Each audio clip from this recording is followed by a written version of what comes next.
or someone listening to me on the audio to mistake me for an opposition. I am not an opposition. I am a member of the APC, ruling APC in Nigeria. I am also a member, by extension, of the government of the Federal Republic of Nigeria.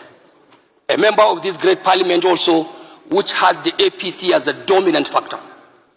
Mr. Speaker, honorable members, I have to say so because I will be speaking here today as a member of the APC, not of particular concern, but with a particular concern.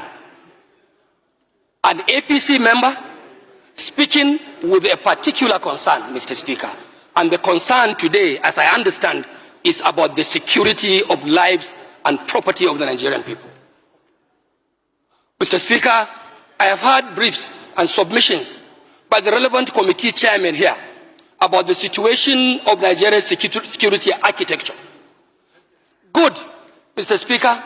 I am not out to say no to their submissions. Of course, that is what they have to report to this House. But when you are speaking, Mr. Speaker, from the point of view of Nigerian people, one must be prepared to call a spade a spade. Mr. Speaker, I am therefore prepared to say that no matter what the government does, my government, led by Bola Ahmed Tinubu, the APC government, my party, and despite all the submissions of the efforts of all security agencies that were meant here through their respective chairmen, I want to say that yes, the government is doing its best. The security agencies are doing their best. But I want to say with every sense of responsibility and without any fear of equivocation that their best is not good enough. It is not good enough because the security situation in Nigeria today, Mr. Speaker, it is horrific. Mr. Speaker, our security situation is tragic. Mr. Speaker, the security situation, especially in the north where I come from, is devastating. Mr. Speaker, our situation in Nigeria today in the area of security is unspeakable. It's unspeakable because our people are left ravaged in serious tension, fear and desperations, all because we are lacking and reneging in our institutional and collective responsibility as a government. Mr. Speaker, the fact remains the same, and like every one of you here would say, that the responsibility of every democratic or elected government, even military governments, Mr. Speaker, fundamental responsibility of government is the security of lives and property of its own people. Mr. Speaker, what we have today is like a failed security. What we have today, in my opinion and in my views, Mr. Speaker, is like for me to quote in the words of the popular Bob Marley in his own song in those days in the 80s, when he was saying, war in the north, war in the west, war in the east, and war down south. Mr. Speaker, today, Nigeria is operating under a complete war against humanity. And this House must not only continue to chant slogans, move motions, take contributions from members. We must have to step up and rise up to the expectation of our own people. And that expectation must be beyond making pronouncement on the floor. Mr. Speaker, we have to step our institutional mandate. We have to step our institutional commitment and determination to protect the lives of the vulnerable people. Mr. Speaker, you rightly said in your remarks that you were in Kebbi State. As God may have it, Mr. Speaker, I went to Kebbi with you.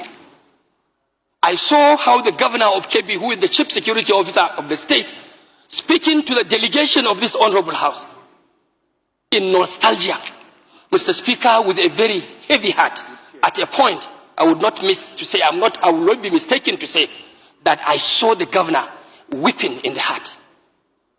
This will be the same situation everywhere you go, in the south or in the north or in the east or down in the west. Mr. Speaker, our governors are not only overwhelmed, it's like they cannot even do it. The responsibility of security, Mr. Speaker, of course, by the constitutional provisions, it is a sole responsibility, more of a sole responsibility to the center. I agree with whoever may say, of course, governors in the subnationals are also accountable, and they must be held responsible for the security of lives and properties of their people. Mr. Speaker, I want to say that in virtually all of our constituencies, given the opportunity, everyone here can rise to tell you the account of what is happening. Mr. Speaker, it is not religious. Mr. Speaker, it is not even political. This fight and this menace of insecurity in Nigeria is something that does not have any identification of one's party or one's religion or one's tribe whatsoever. It is a calculated attempt to demoralize Nigerian state. And if care is not taken, Mr. Speaker, even for those of us who take politics more seriously, we'll have a very big question to answer at the end, because it is like this unnecessary insecurity going on. This is a high level of conspiracy targeting our political processes. As we are approaching 2027, Mr. Speaker, we will all be expected to have a peaceful conduct of our polls. How do you have that if our communities, local communities, are plunged into crisis, into banditry, into kidnappings in the churches, in the mosque, even down in the oil producing area, which is our economic live wire? Production of oil, crude oil, is being unfortunately undermined by militia groups. So it is like a collective thing that we must put our hands on deck and call whoever is responsible, sir, to order. Order, order, and order. And this House must not take for granted that we are not part of the government. If the government is wanting, this institution of the legislature is a component of the government itself. We have to look inward to ourselves and see what more of oversight functions, like some members have said, are we going to make? Are we going to provide? Mr. Speaker, we can even declare legislative emergency. Close the House, shut it up. Who are you legislating for? What laws are you making when the country is running in blood? The country is running in blood and tears. You cannot go, the farmers cannot go to farm. Our traders cannot go to market. Worshippers cannot go to mosque, cannot go to churches. Then what are you legislating here? Mr. Speaker, if the government is not prepared to actually do the right thing that will protect the lives and property of our people, I urge on you, I urge on this honorable House, as a House of the people of Nigeria, to stand up to pay the supreme cost. And that is no more than to shut this House down and to call emergency on any legislative issue and wait until the right thing is taken by the government of the day.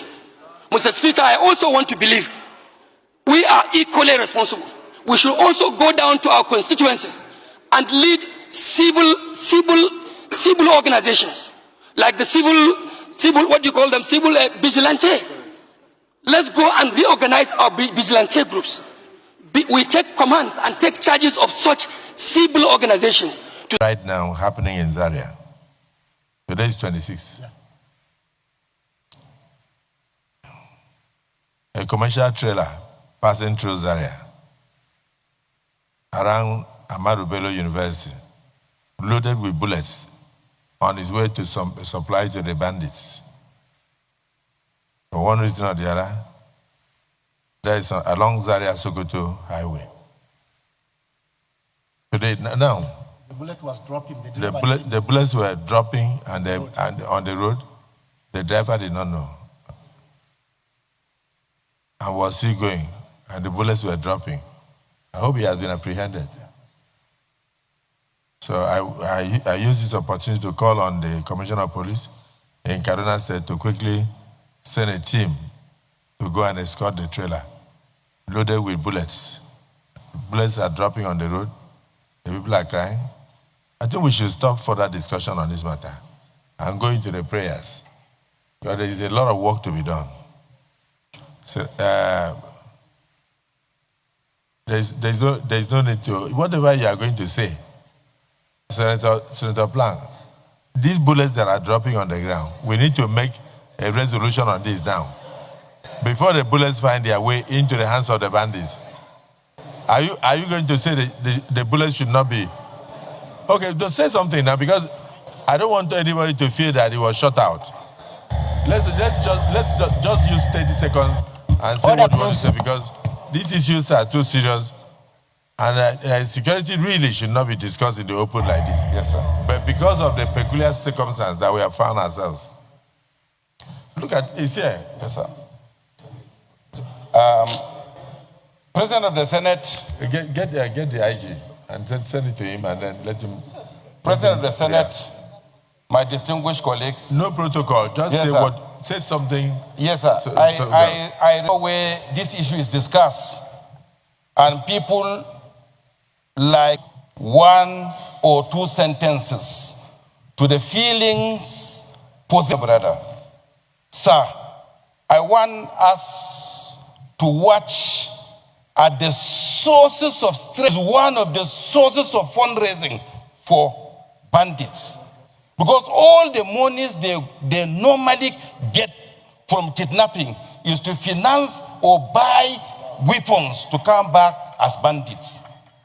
Then, sir, we are concerned about buying equipment. As much as we have equipment, and a large number of our youths are unemployed, they will be the one that will ridicule the usage of the equipment. But if we sweep numerous numbers of the youths and get them engaged, employed as police, sir, the ratio of Nigeria to civilian ratio is 1 to 700. One policeman to 700 people. Most of our villages are empty. There is nobody around for you to really feel secured. We're thinking of a vigilante. The vigilantes, at the end of the day, they remain like beggars. Because they don't have salaries, they don't have source of funding. After watching some of those reactions, there's no doubt that Nigeria is at a crossroads. Why some are begging the world to save us, and why others are saying that the dangerous part, the silence has become deafening across villages, towns, and cities. From the dusty farmlands of the north to the crowded streets of the south, Nigerian mothers cry every night. Parents mourn missing children. Communities count their dead. And every dawn seems to bring another gruesome headline. The portrait of a country once proud and promising now looks like a wreckage led by decades of failed leadership that has been overrun by crime, banditry, terrorism, mass kidnappings, ethnic tension, and a pervasive sense of fear. For many Nigerians, this isn't just a security challenge anymore. It is a death sentence by attrition. So it is with deep anguish, frustration, and heavy hearts that an increasing chorus of voices is now arguing, perhaps, just perhaps, domestic solutions are no longer enough. Perhaps the international community, as a world stronger and better equipped, should step in to this security situation.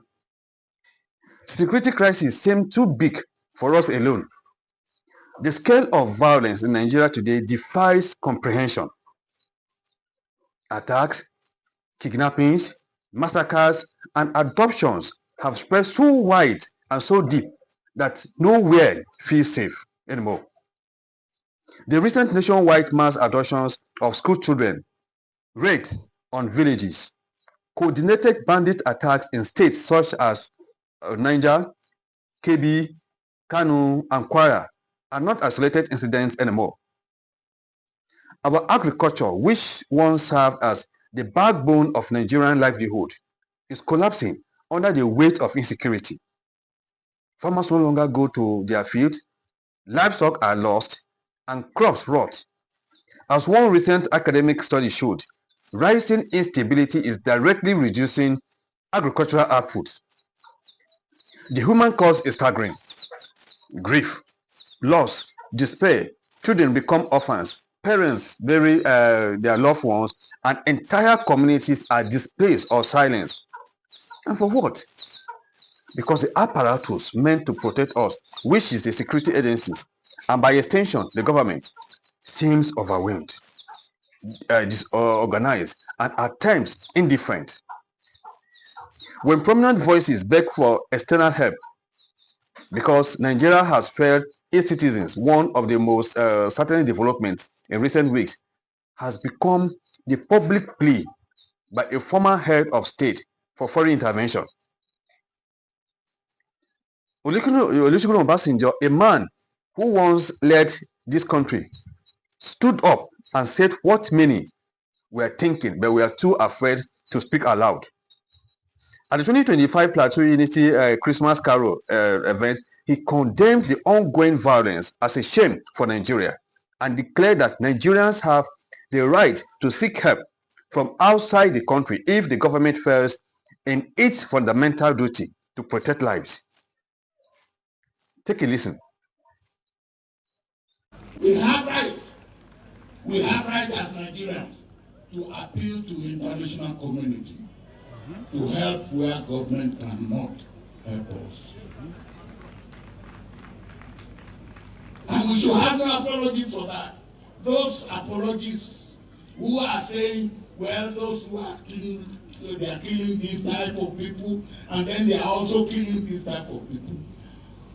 That is not acceptable. And nobody should accept that.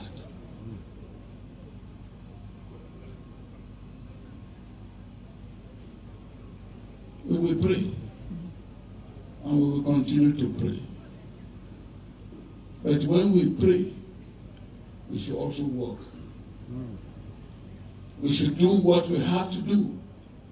We should ask government to do what it has to do at all levels. We should ask our leaders to do what they have to do at all levels, in all walks of life, to preserve life in this country. And we should also, because we are part of the world community, we should also appeal to the international community to help us.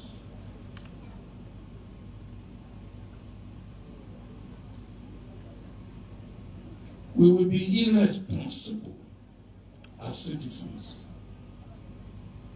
to start saying, yes, those who are being killed, and then, yes, these also are being killed. For me, every Nigerian life that is lost is a shame for Nigeria. Every Nigerian life that's lost by those criminals, no matter what reason they give for it, it's a shame for Nigeria. And we should make sure Nigeria gets out of that. He questioned why, in this age of drones, satellites, and modern technology, criminals still roam and kill with impunity.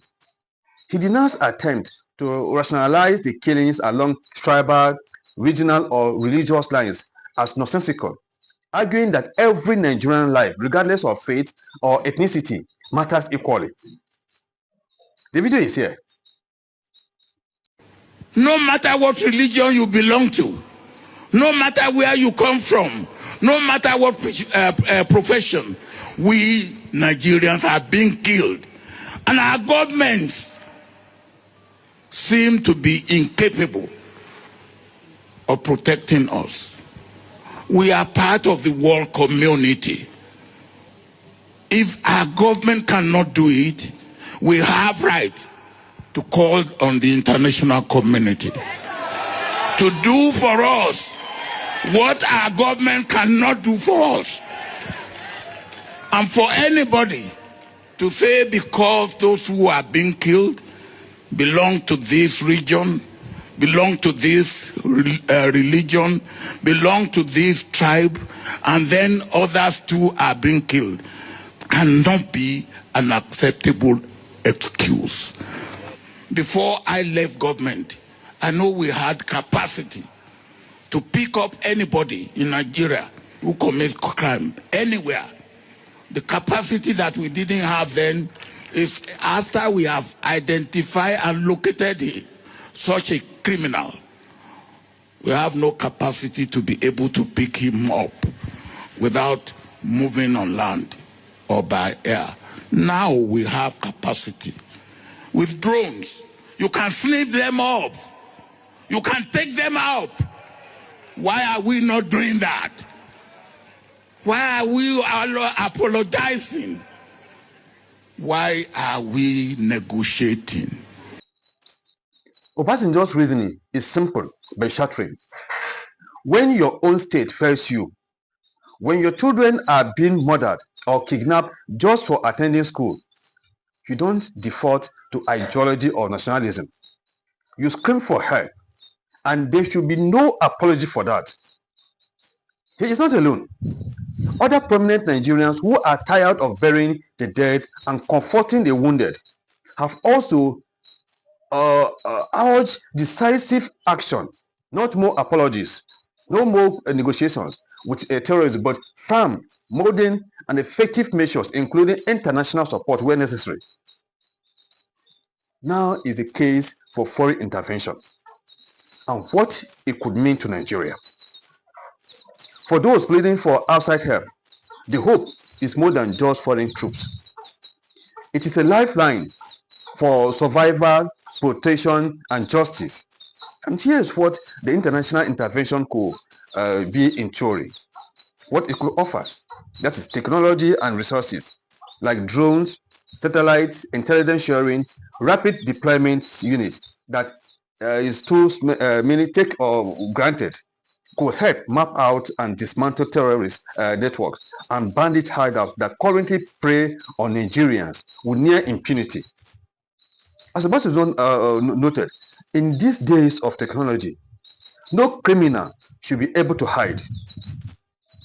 Neutralize or neutral enforcement that the locals, because the local forces are often, made into corruption. The regional bias stretched too much, but neutral forces or internationally monitored interventions could at least create zones of safety, enforce ceasefires, protect vulnerable communities, and restore basic law and order. Since our own local, even imagine corruption, moral standing and global pressure as well, bringing the West eyes of putting pressure on Nigerians. All eyes on Nigeria, the whole world, when they put their eyes on Nigeria, the suffering may shame or pressure domestic leadership into more responsible governance. It signals that we ordinary Nigerians will not quietly continue to bury our children. There's also a possibility of a reset mind. Sometimes only a dramatic rupture can force fundamental change. Foreign intervention could reset Nigeria's security architecture, provide breathing room, and compare reforms for policing, community protection, and even restructuring at a state level. That is if necessary. For many who have lost their loved ones, who fear for their children's lives, who watch hope fade with every sunrise, this is not just a theory or a high-level policy debate. It is the difference between life and death. Our eyes are on the opposition and why their objections to this proposed foreign intervention sting, but often ring hollow. Of course, not everyone agrees with policies. Some voices, be influential, emotional, or patriotic, they deny the intervention, will decry any motion of foreign intervention as treasonous, dangerous, unpatriotic. Among them, that those who are opposing this thing, Afenifere, a prominent Yoruba socio-political group, recently condemned foreign military intervention, urging instead for the creation of state and local police and structural reforms. They argue that foreign boots on Nigerian soil would violate national sovereignty and could trigger further instability. Religious leaders and community elders like Sam Oye also cautioned against external intervention. They warned that Nigeria's ethnic, religious, and regional diversity makes it vulnerable to being torn apart by foreign powers with competing interests. Some intellectuals and civil society groups, like the Nigerian Political Science Association, urge caution, arguing that Nigerians should exhaust all domestic solutions before inviting foreign involvement. They warn of unintended consequences, loss of control, and foreign meddling in Nigeria's sovereignty. Shegumi also has warned that inviting America to bomb the terrorists would worsen the situation and advised that the federal government should negotiate and include the terrorists in the budget. Take a listen. Attacking the bandits will be a mistake. Negotiate with them instead. The causes of all this chaos is because they are not included in the budget. So USA attacking them will cause more chaos in the country. The best solution is negotiation with them, and they should be included in the budget. And with news, only negotiation can solve these issues. Give them whatever they want for peace to reign. Some of these objections are not without merit. It is true that foreign intervention has often been a double-edged sword globally. Many countries, once liberated, ended up worse, plunged into deeper conflict, foreign dependency, or lost sovereignty altogether, as many pointed out, referencing tragedies in other African and Middle Eastern states. But here is the bitter truth. What kind of sovereignty, what kind of national pride remains when mothers bury their children every week? When children can no longer go to school because of fear? When farmers abandon their land because bandits roam freely? What kind of sovereignty? If foreign intervention stands a chance of protecting lives, restoring safety, and giving Nigerians a fighting chance at dignity and hope, then opposition based solely on abstract ideas of sovereignty or pride begins to look like a luxury we can no longer afford. Whatever could go wrong, and why we should still brace for it. This is not a sugar-coated call for fairy tale rescue. Foreign intervention, if mismanaged or executed with disregard for Nigeria's complex realities, could backfire. There's no doubt about that.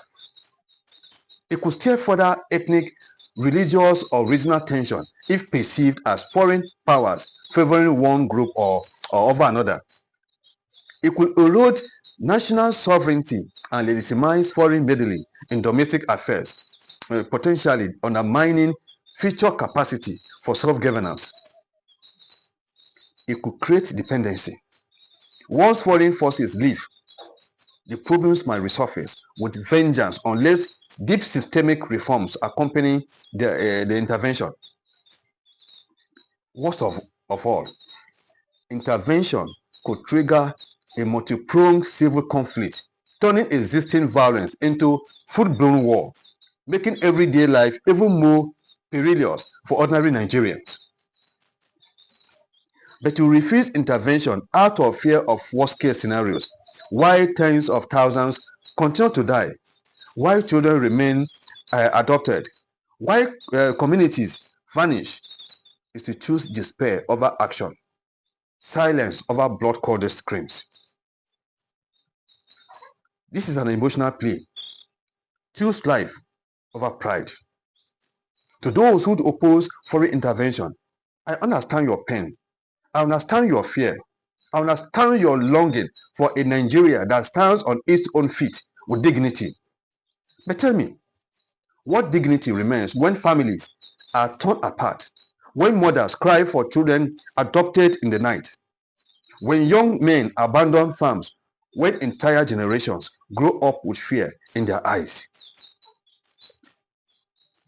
When you preach sovereignty and pride, remember that sovereignty exists for one reason: to protect lives, to secure peace, to enable people to love, live, and move freely, and to build. If the nation that claims sovereignty cannot guarantee that, What is sovereignty? What? Many Nigerians long ago stopped hoping. Many still live daily under a cloud of terror.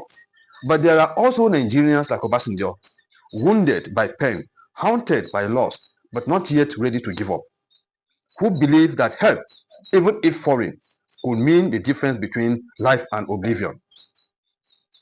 If that is the path to rescue our children, to stop the killings, to restore hope, then isn't it better to risk the discomfort of foreign involvement than to accept the slow genocide of our own people? We are not extremists. We are not traitors. We are mothers, fathers, children, students, farmers, workers. We are ordinary people with a right to life, dignity, and peace. If the nation burns in the blood of our ancestors cannot keep us safe, then let the world hear our cry, answer it, and help us rise again.